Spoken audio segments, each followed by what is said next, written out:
If you have been listening along and last week was a doozy, I'm really excited about this week. We are talking all things practice and practicality. One of the things that I think is missing the most from the world of wellness, of spirituality, of even biohacking and the whole just don't ever age is practicality. And it's the discussion of what may be practical for you is not practical for someone else. And what may be practical for you in one season will no longer be practical for you. And that's just the way that it works, right? I think I shared that before on here where I was like, I was hurting my own feelings because I was following 25-year-olds on TikTok being like, why can't I do their morning routine? I don't know, bitch, because you were, up with another crying toddler until 3 a.m. and then all of a sudden it's 6 a.m. and then you got to make sandwiches and whatever else. So sorry you didn't get to gua sha your face for 7 minutes before you did your dry brushing and your oil pulling. And, it's like you have to pick things that are practical for you. And I love practical. I do. Maybe it's because Taurus energy. Oh, does it show? But I like practical because I like predictability.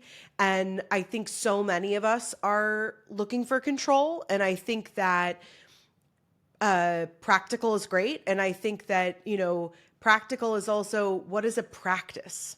What is a practice of something that you can do? And I think that that's going to be the most valuable thing for where we are right now and where we're going is getting into the practice of aligning your values, your future self, quote unquote, with your daily actions.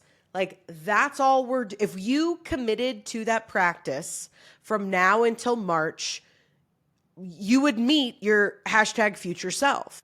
So all of these things go into this practice. And so the biggest one really, and we've already talked about this a couple episodes back, which is assessing the gap. So if you listen to the 6 principles of momentum, you've already done this exercise. So not that it's about awards, but you're ahead. You know what I mean? So you're welcome.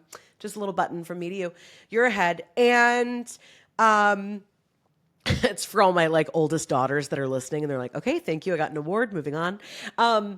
But the main practice is assessing the gap between what is it that we say we want and what is it that we're doing.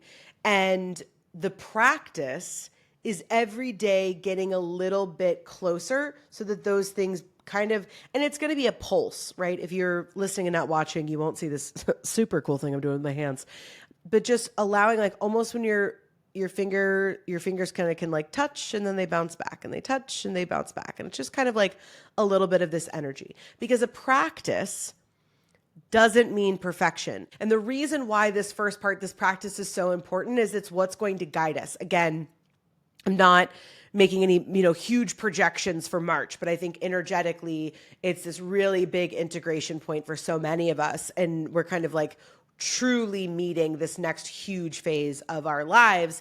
And this is the time that we get to practice. And why not take advantage of that? We've been working on ourselves. We've been getting honest and really letting go of a lot of things. We have found the sense of reinvention. We have stayed committed to it. We've made it through this really radical eclipse season and really come in 10 toes down. What do we want? And this is the time to practice that so that we can really come out on the other side. And I'm stoked. So